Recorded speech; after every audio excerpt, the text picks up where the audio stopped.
Bien, jóvenes, buenos días. Vamos a Buenos días, profesor. iniciar nuestra sesión de hoy. Como siempre, deseándoles que todos se encuentren muy bien, estén teniendo una buena semana. Y bueno, hoy día vamos a continuar hablando sobre los factores productivos. En concreto, vamos a hablar de dos factores, que es el factor capital y el factor empresa. ¿Ya? Entonces voy a compartirles la PPT. Pero bueno, mientras va cargando, les comento un poco digamos, la parte introductoria del tema de hoy. Y bueno, básicamente tendríamos que recordar que la empresa es el factor organizador, ¿no? Esto ya lo hemos tocado anteriormente, ¿no? Es el factor organizador, es el factor coordinador, también podemos decir, porque es el que organiza justamente a los otros factores. Yo Profesor, puedo tener... Sí, dime. ¿está compartiendo pantalla? No. Estoy Ah, primero haciendo una introducción. sí, está bien entonces, ¿Sí? profesor. Disculpe la interrupción. No te preocupes. Entonces, les decía que es el agente organizador, es el agente coordinador también, porque organiza los otros factores, ¿no? Tú puedes tener de repente los mejores terrenos, podrías tener de repente los mejores trabajadores, pero si no hay quien lo organice, entonces no tienes producción, no tienes nada. Entonces, he ahí la importancia del factor. Y bueno, dicho esto, entonces vamos a entrar a hablar sobre las funciones que cumple la empresa. Ya, ahí sí ya estoy compartiendo la PPT por si acaso. Entonces vamos a hablar, Sí. repito, sobre las funciones o los fines. Obviamente, de todas las finalidades que tiene la empresa, la principal es la finalidad lucrativa. Quiere decir que la empresa busca maximizar las ganancias o beneficios. Como dicen algunos, la empresa no es beneficencia, o sea, su objetivo es ganar. Pero para lograr esto, lógicamente, tiene que cumplir con otros fines u otros objetivos. Por ejemplo, la finalidad económica, que se refiere a la producción, y la finalidad mercantil, que se refiere a la comercialización, a la compra y venta de estos bienes, a su traslado a los mercados. Además, decimos que la empresa tiene organización propia porque va a decidir cómo organizarse. Aunque la mayoría de empresas, sobre todo en nuestro país, todavía mantienen una típica organización vertical, jerárquica, ¿no? Donde tú tienes a los propietarios, que son los dueños de la empresa, tienes a los gerentes o los administradores que gestionan la empresa, y tienes a los trabajadores que son los que ponen a andar la empresa, ¿no? Pero bueno, hay también otras formas alternativas. Por ejemplo, siempre se pone el caso de Google, que es un poquito más horizontal, lo cual no significa que no tenga jefes, los tienes, pero con cierta flexibilidad. Y finalmente hablamos de la llamada responsabilidad social empresarial. En la clase pasada, recordarán, les explicaba que la actividad económica genera consecuencias en terceros, consecuencias que pueden ser positivas o en muchos casos también pueden ser negativas. Y poníamos el ejemplo de la minería. La minera realiza una actividad importante para el país porque hay, a partir de su actividad hay más exportaciones, más producción, entran divisas al Perú, etcétera. Pero lamentablemente, al tener altos niveles de contaminación o al generar altos niveles de contaminación, perjudica a otras personas, perjudica a las comunidades aledañas, perjudica a la sociedad. Entonces, este hecho de que la empresa genere estos perjuicios, genere estos costos, genera estas externalidades negativas, se decía, hace que dicha empresa tenga también responsabilidad con estos grupos. Antes se pensaba que la empresa solamente debía tener responsabilidad con sus grupos directamente involucrados, que mencionábamos, los propietarios, los trabajadores, o de repente sus clientes. Pero ahora se entiende que no solamente es con ellos, sino también con la sociedad. Aunque obviamente lo principal de todo esto sigue siendo la finalidad económica. Ahora, cuando hablamos de las empresas según su aspecto jurídico, bueno, hay varias clasificaciones, pero lo primero que hay que entender es la diferencia entre persona natural y persona jurídica. Y también hay que entender la diferencia entre responsabilidad limitada e ilimitada. Entonces, mira, vamos a suponer que yo quiero crear una empresa. Yo realizo actividad económica, yo realizo actividad empresarial, yo produzco y vendo camisas. Pero, bueno, voy a crear una empresa. Entonces, yo para la ley soy una persona natural, porque he sido creado, generado naturalmente. Mis papás se conocieron y acá estoy yo. Pero cuando creo una empresa, no es porque sea un acto natural. Cuando creo una empresa es porque hay normas, hay leyes, hay una base jurídica que me permite hacer eso. Empecemos por mencionar a la Constitución. En la Constitución se señala que en el Perú puedes crear libremente empresas. O sea, yo puedo crear una empresa, 2 empresas, 10 empresas y no hay ningún problema. Entonces, bueno, no es así en todos los países, ojo. Por ejemplo, en Corea del Norte, tú no puedes crear empresas libremente. Esa decisión de crear empresas es estatal. Pero en la mayoría de países del campo capitalista, lógicamente sí. Yo puedo crear empresas, pero lo que quiero que entiendan es que es porque hay una norma, es porque hay una ley. Entonces, cuando yo creo la empresa, esta empresa, para la ley se llama persona jurídica. Claro, hay otros tipos de personas jurídicas, pero para lo que hoy nos interesa, la empresa sería persona jurídica. Ha sido creado por las normas, por la ley. Y la palabra jurídico tiene que ver con eso, con la ley, las normas, etcétera. Entonces, yo soy una entidad, persona natural, y la empresa que cree es otra entidad que se llama persona jurídica. Es como cuando uno tiene un hijo, pero cuando tienes un hijo eres una persona natural que crea otra persona natural. En cambio acá yo soy una persona natural que crea una persona jurídica. Ese es el primer punto. Ahora, segundo punto es sobre la responsabilidad.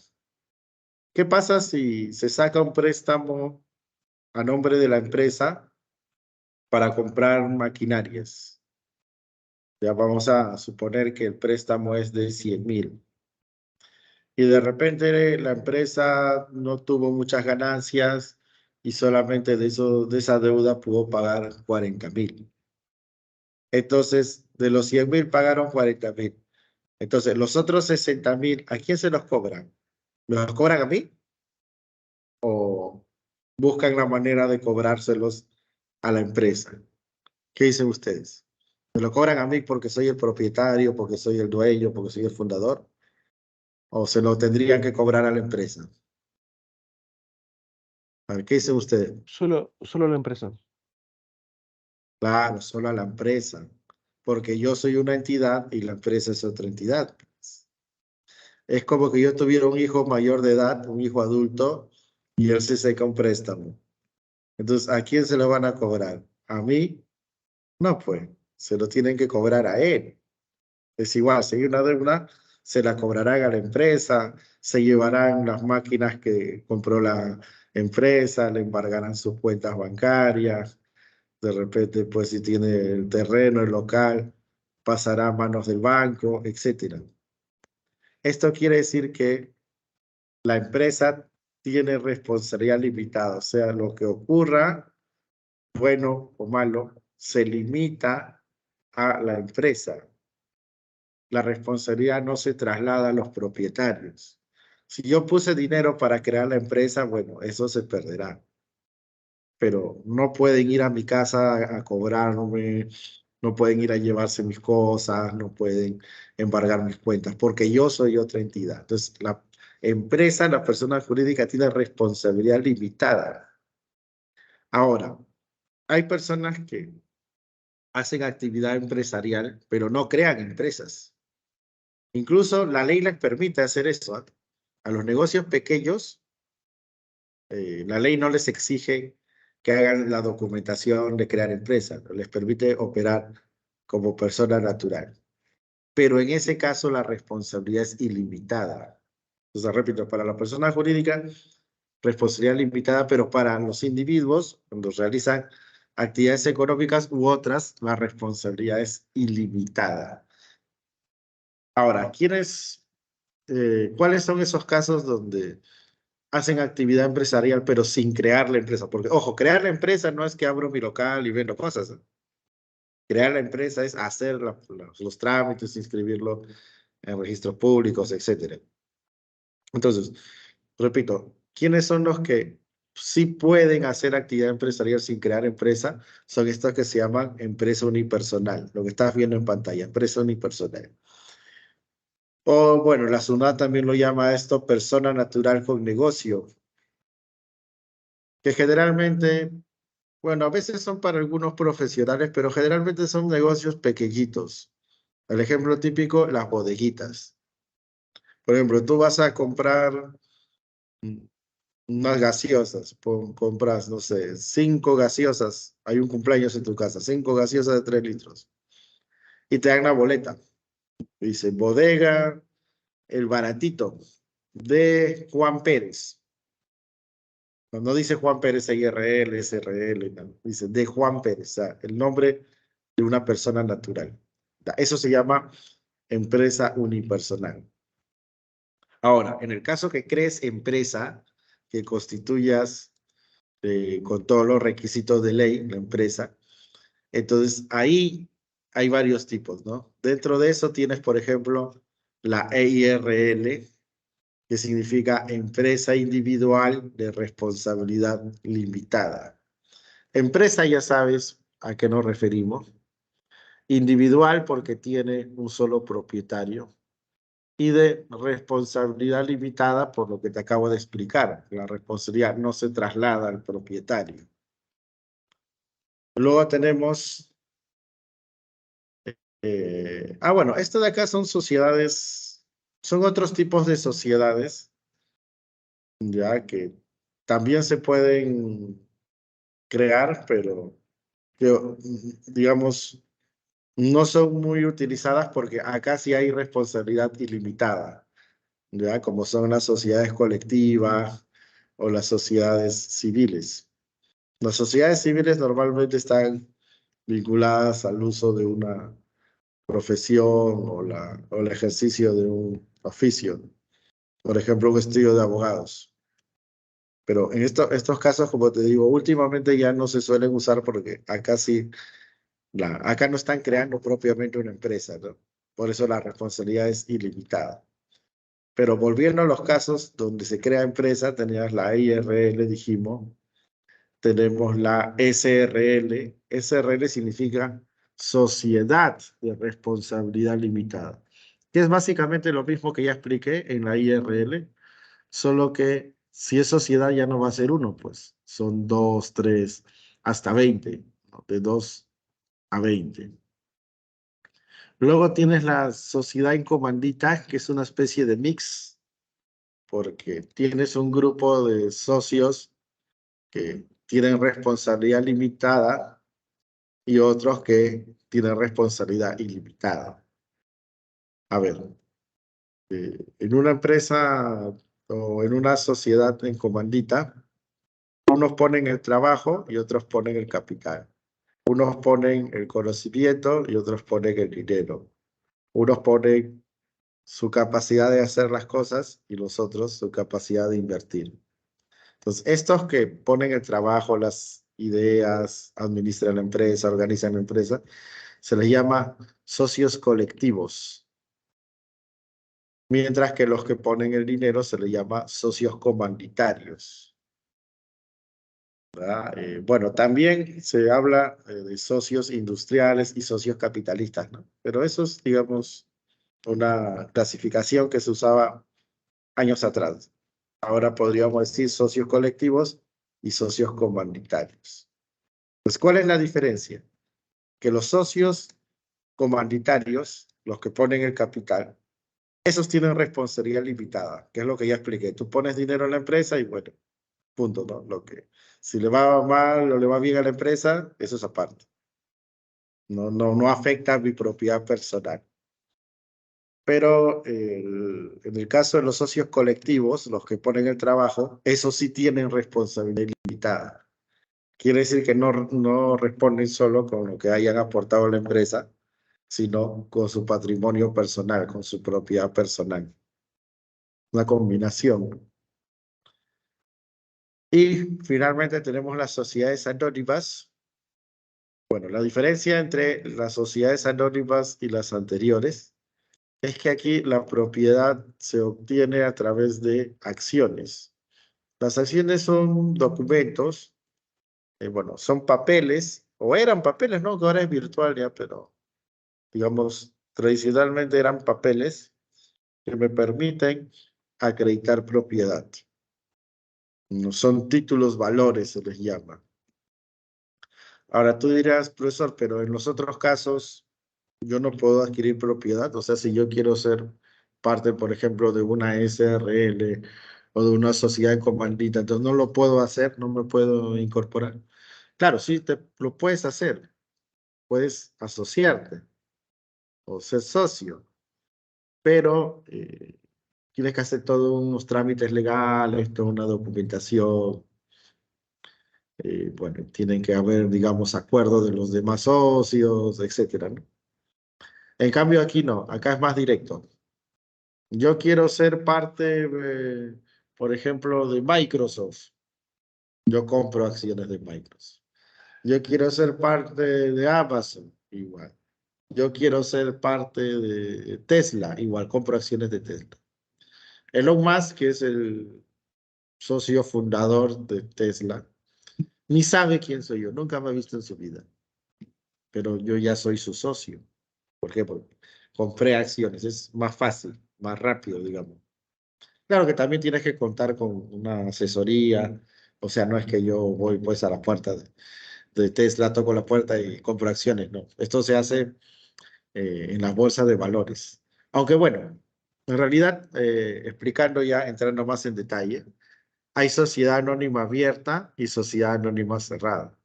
El ejemplo que acabo de poner de Tesla es de una sociedad anónima abierta. En una sociedad anónima abierta, cualquiera puede comprar y cualquiera puede vender esas acciones. Yo compro hoy de Tesla y mañana ya no quiero, lo vendo.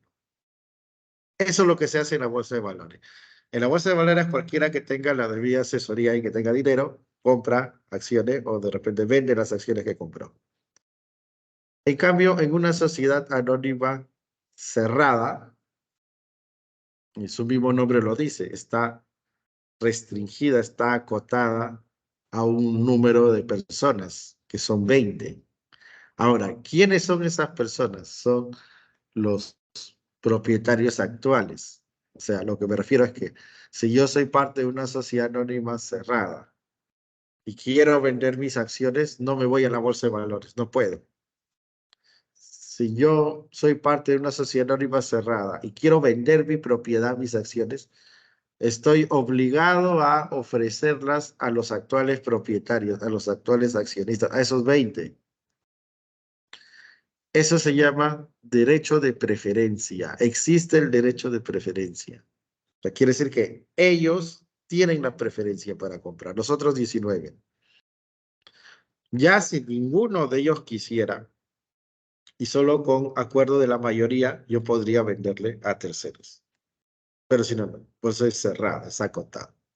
Si hablamos a nivel mundial, las principales empresas, estas que mencioné, Microsoft, Apple, Coca-Cola, en fin, estas empresas son sociedades anónimas abiertas. Porque a ellos lo que les interesa fundamentalmente es captar dinero, captar financiamiento. No le interesa a quién compre, el asunto es que haya plata. En cambio, en el Perú, la gran mayoría de empresas grandes son sociedades anónimas cerradas, porque lo que les interesa es no perder el control. En el Perú, generalmente los grupos económicos son grupos familiares. Entonces, estas grandes empresas son manejadas de esta manera, repito, para no perder el control. Quiere decir que yo soy el abuelo fundador. Entonces le vendo a mi hijo y mi hijo le vende a mi primo y mi primo le vende a mi sobrino y el sobrino le vende a la cuñada, etcétera, ¿no? Entonces, entre ellos se disputan la propiedad. No pueden entrar otros grupos. Esa es la típica de las novelas mexicanas, ¿no? No sé si habrán visto ustedes. Bueno, tú tienes que dedicarte a estudiar, pero no sé, de repente tu papá, tu hermano está viendo ahí sus novelas. Entonces siempre son las novelas mexicanas. Yo me acuerdo hace años, bueno, ya no habrán visto ustedes. Había una novela, La Usurpadora. Entonces ahí era la familia Bracho, Cerámica Bracho era, ¿no? Entonces el hijo Bracho se disputaba con la cuñada y con el sobrino, porque esa era una sociedad cerrada, pues, entre ellos nomás. Pero eso no pasa en Facebook, no pasa en Amazon, porque yo puedo comprar lo que quiera y no hay problema, ¿no? Ahora, lo que sí, claro, en el caso de las sociedades anónimas abiertas, el riesgo es justamente perder el control. Y hay casos tan curiosos que a veces los mismos fundadores han perdido el control. Ese es el ejemplo típico de Steve Jobs. Steve Jobs y su amigo Steve Wozniak crean Apple. Esa típica historia de los emprendedores tecnológicos que siempre te cuentan de unos jóvenes que en Estados Unidos se juntan en un garaje y crean una empresa de innovación y se vuelven millonarios. Ya. Esa historia está basada en Apple, porque eso fue lo que ocurrió con ellos. Dos jóvenes empezaron en el garaje que les había prestado la mamá de Steve Jobs, terminaron haciendo una empresa transnacional. Pero en el camino, claro, ya eran una sociedad anónima abierta, entonces otras personas que no tenían de repente el pensamiento, no tenían los objetivos de los fundadores, empezaron a entrar a la empresa. Y tan es así que llegó un momento que esta gente era mayoría y le dijeron a Steve Jobs, ¿sabes qué? Muchas gracias, te vas de la empresa. Ojo, no es que le quitaron las acciones, pero eso sí no te pueden hacer, pero él ejercía un papel importante en la empresa, él, digamos, no solamente era el dueño, sino prácticamente era el gerente general de Apple, manejaba el día a día de Apple. Y eso no le gustó a los propietarios nuevos y lo despidieron, lo votaron. Como te digo, te votaron de la propia empresa que tú fundaste. Entonces, eso puede pasar, aunque obviamente ellos van a tratar de evitarlo, pero puede pasar. Ahora, si hablamos de las empresas según el régimen de propiedad, tenemos, en principio, lo más conocido, las empresas privadas, que son la mayoría. La mayoría de empresas que tú conoces son privadas. Quiero ir al cine, Cineplan es privado. Quiero ir al banco, el BCP, privado. Quiero, pues, de repente, ir a comprar alimentos. Me voy a Metro, a Plaza B, en fin, las vivandas son privadas. Entonces, la gran mayoría de empresas peruanas son privadas. Aunque todavía subsisten algunas empresas públicas. La empresa pública es estatal. En el primer caso, en las privadas, el 100% de la propiedad es de particulares, de los empresarios. En el caso de la empresa pública, repito, en este caso, si público es equivalente a estatal, el 100% de la propiedad es del Estado. Tenemos, por ejemplo, Petroperú, tenemos el Banco de la Nación, tenemos Sedapal, entre otras, ¿no? Algunas de las que quedaron luego o la privatizadora de la década de los 90, de Fujimori. Y aparte existen las empresas mixtas, bueno, no lo han puesto acá, pero les comento. Las empresas mixtas son parte privada y parte estatal.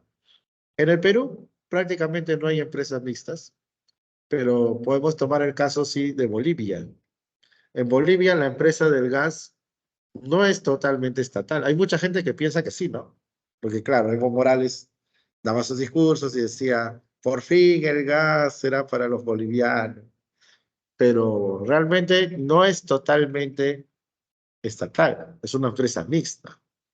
Pero claro, es una empresa mixta en la cual la mayoría más de la mitad, un 60%, digamos, es del Estado. Ahora, hay otros casos, en Europa, por ejemplo, hay varias empresas mixtas, pero con mayoría privada. O tenemos el caso de China mismo, ¿no? Hay empresas que llegan al Perú como privadas, o sea, nosotros pensamos que son privadas, pero realmente son mixtas, o sea, también hay capital del Estado chino.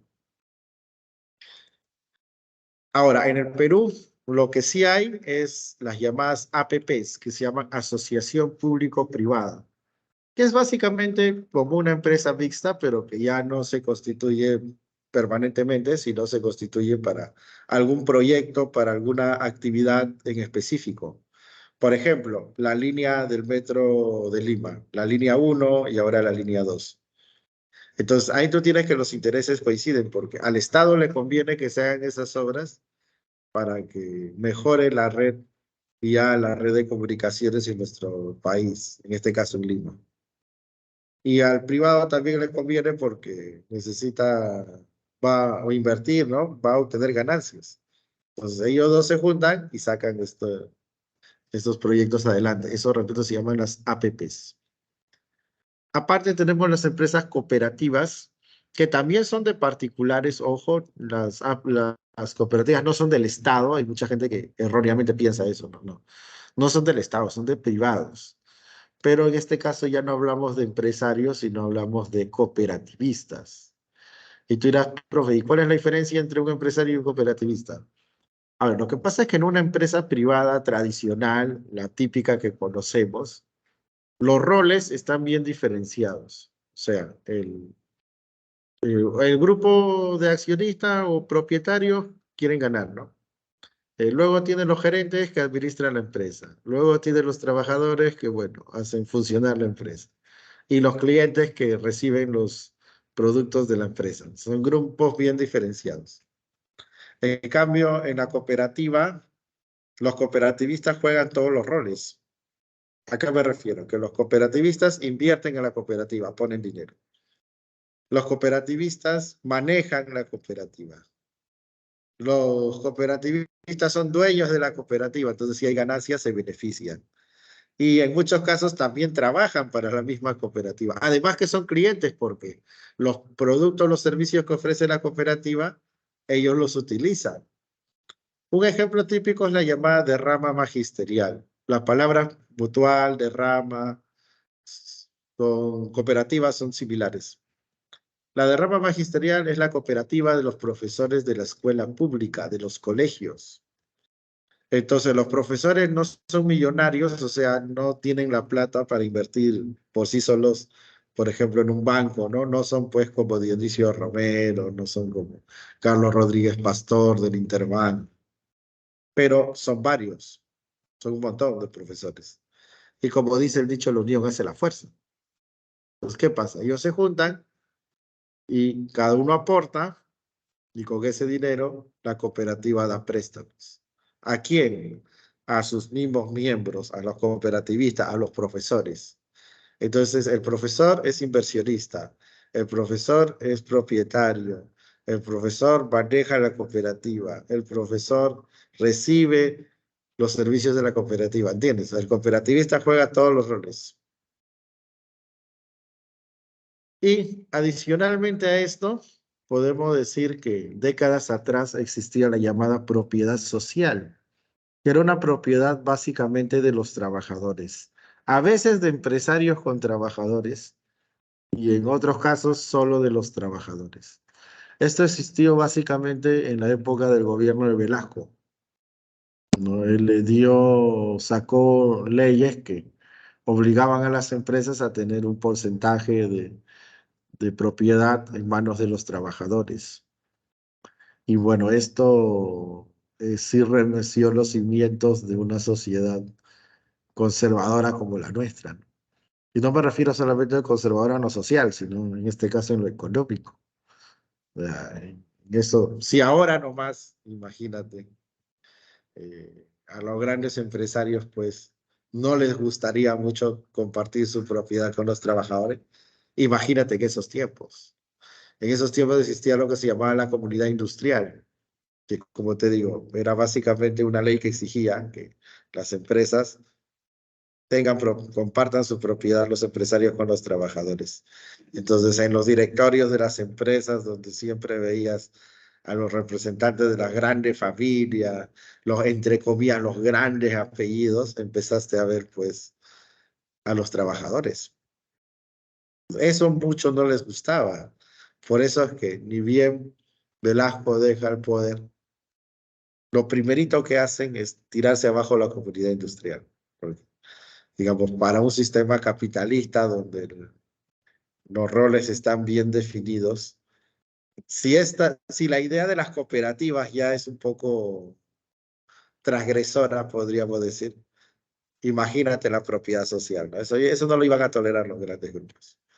Pero bueno, yo no creo que el trabajador en sí no pueda manejar una empresa, aunque sí requiere de cierta capacitación, es verdad, ¿no? Pero bueno, son, digamos, experiencias que se han dado en la historia y que son interesantes también conocer. Ahora, otra clasificación es según el tamaño. Acá hablamos de las famosas pymes, la micro, pequeña y mediana empresa. Y adicionalmente, lógicamente, tenemos la gran empresa. En el Perú, el 95% de empresas son pymes. Y de estas, la gran mayoría son microempresas. Quiere decir que el principal empleador de este país es la microempresa. No es la minería, no es, no sé, la agroexportación, ¿no? Son las pymes. Pero, claro, hay que tener en cuenta que si ya hablamos de empleo de calidad, con todos los derechos y beneficios de ley, ese te lo da la gran empresa. No te lo dan las pymes no porque no quieran, sino porque no pueden. O sea, no tienen mucho capital, recién están creciendo. Pero una empresa, pues, como el BCP, tiene que cumplir con las leyes laborales. Le dan a sus trabajadores los derechos y beneficios del caso. Ahora, ¿cómo saber si mi empresa es micro, pequeña, mediana o grande? El criterio fundamental es el de las UITs. ¿Qué cosa es una UIT? Significa unidad impositiva tributaria, que se utiliza para calcular multas de tributos, multas por no haber pagado impuestos, pero también se utiliza para este tipo de cosas, ¿no? Para saber, por ejemplo, cuál es el tamaño de una empresa. ¿Cuánto es la OIT por el año 2023? Es 4.950. Entonces, ese 4.950 lo multiplicas por 150 y ese es el límite, ¿no? O sea, microempresa es hasta 150 OITs. Pequeña empresa hasta 1.700. Mediana empresa hasta 2.300. Y la gran empresa más de 2.300. Entonces, ese es el criterio fundamental. Aunque también podemos complementar con los trabajadores. O sea, generalmente una microempresa es hasta 10 trabajadores, una pequeña hasta 100 y la mediana y grande más de 100. Pero, repito, prevalecen las ventas. ¿Por qué? Porque ahora existen empresas pequeñas de innovación donde no trabajan ni 10 personas, pero facturan cientos de miles de millones de soles, ¿no? Estas empresas de tecnología que crean software, que crean programas. Entonces, por eso al Estado lo que le interesa más es cuánto has vendido, cuánto has facturado. Listo, ¿alguna consulta sobre la empresa? ¿Alguna duda? ¿Todo claro? Bien, Sí, vamos a profesor. hablar entonces del factor capital. Bueno, ya habíamos explicado en una clase anterior que el capital tiene que, o se denomina factor auxiliar porque ayuda al trabajador a producir. Hablábamos también de factor derivado, ¿no? Porque es creado por el ser humano. Ahora, ¿cuáles son los tipos de capital? Vamos a ver dos enfoques, el enfoque clásico o clásico, neoclásico y el enfoque marxista. El enfoque clásico tiene que ver básicamente con eh, los excedentes económicos, cómo se generan los excedentes económicos. En cambio, el enfoque marxista tiene que ver con la generación o no de plusvalía. A ver, para que se vaya entendiendo. Dentro del enfoque clásico tenemos capital productivo y capital lucrativo. El capital productivo, o también llamado capital físico, es aquel que me permite generar bienes y servicios, crear. En cambio, el capital lucrativo, no creas nada nuevo, pero sí obtienes ganancias. El ejemplo típico, alquilar un local. Yo tengo mi local, bueno, por ahí lo pinto, por ahí lo arreglo, pero no hago cambios fundamentales. Entonces viene alguien, me paga por mi local y yo se lo entrego, ¿no? De repente le he alquilado por un fin de semana. Acaba el fin de semana, me devuelven la llave y listo. Entonces yo gané, yo lucré, yo generé rentas, sí, pero no hubo una transformación, no se generó algo nuevo. En cambio, si yo tengo una máquina y con esa máquina hago camisas, obviamente ese es capital productivo. Ahora, dentro del capital productivo tenemos el fijo y el circulante. El fijo es básicamente las maquinarias, las herramientas, el que es utilizado en varios procesos de producción. Mientras que el circulante es el que se va a emplear en una sola vez, se transforma en un bien, o sea, los insumos y las materias primas. Entonces, repito, fijo, maquinaria, herramientas, equipos, la fábrica, la planta, y el circulante, los insumos y materias primas. Aunque también podemos incluir ahí lo que nos costaría la mano de obra. Generalmente mano de obra va como factor de trabajo, pero el capital destinado a eso también sería circulante. Y por otro lado tenemos el enfoque marxista que te habla de constante y variable. Claro, estas son categorías diferentes, ojo, pero si más o menos tratamos de relacionarlas, en el caso del enfoque marxista, el capital constante sería todo lo que he explicado antes, o sea, tanto maquinaria, herramientas, equipo, fábrica, como insumos, materias primas. Todo eso sería capital constante. Mientras que el capital destinado a la fuerza de trabajo, lo último que mencioné, sería variable. Entonces, ¿cuál es la diferencia en este caso entre constante y variable? Porque el anterior fijo y circulante era no se transforma o se transforma, ¿no? En cambio, en constante y variable, la diferencia está en que el constante no genera plusvalía y el variable sí.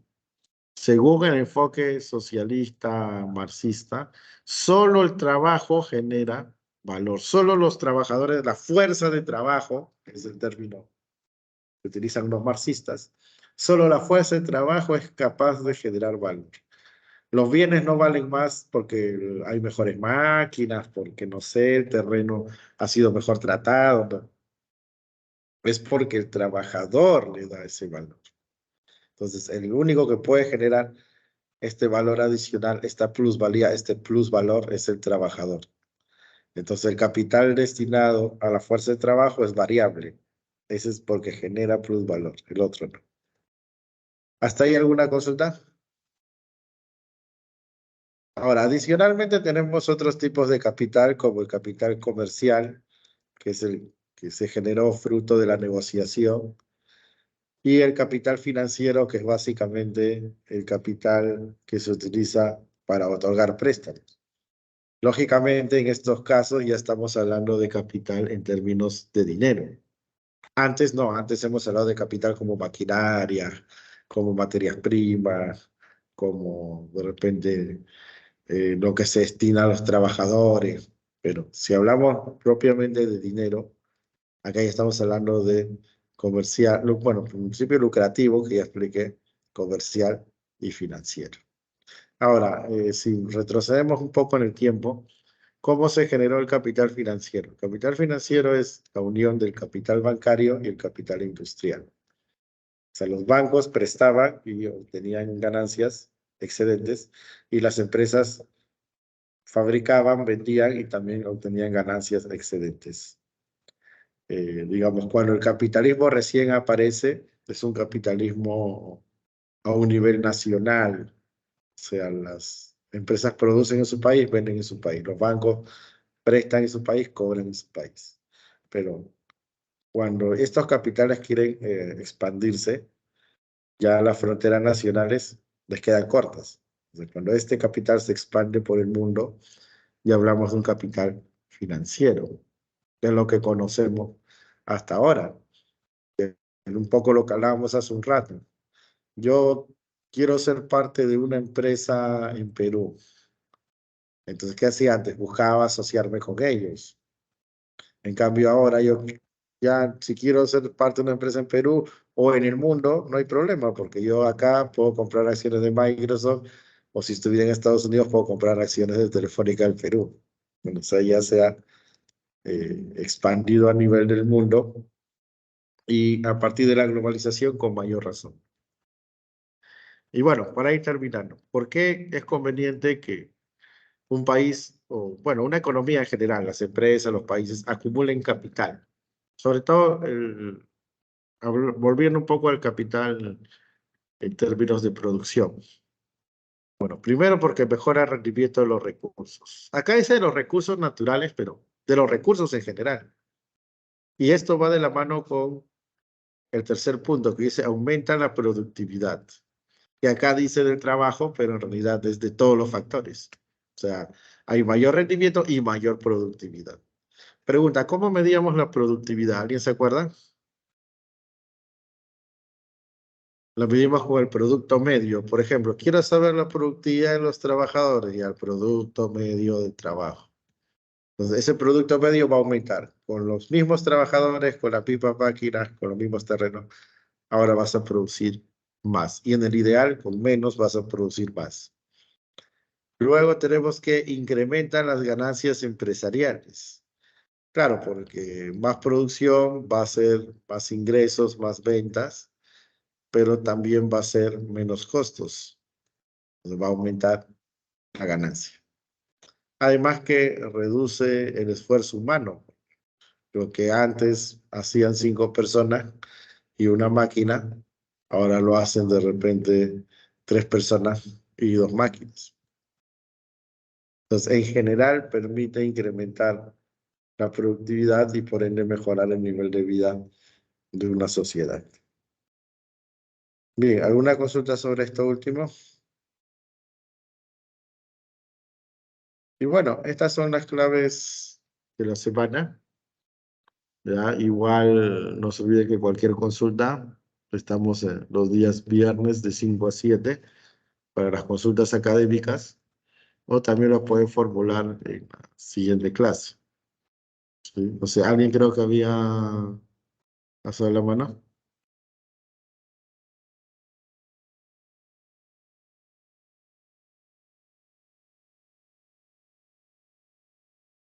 Bien, entonces si no hay consultas, por hoy sería todo. Nos estamos viendo en la próxima sesión. Hasta Hasta luego. luego, profesor. Hasta luego, Hasta luego, profe. profesor. Gracias. Hasta luego, hasta luego.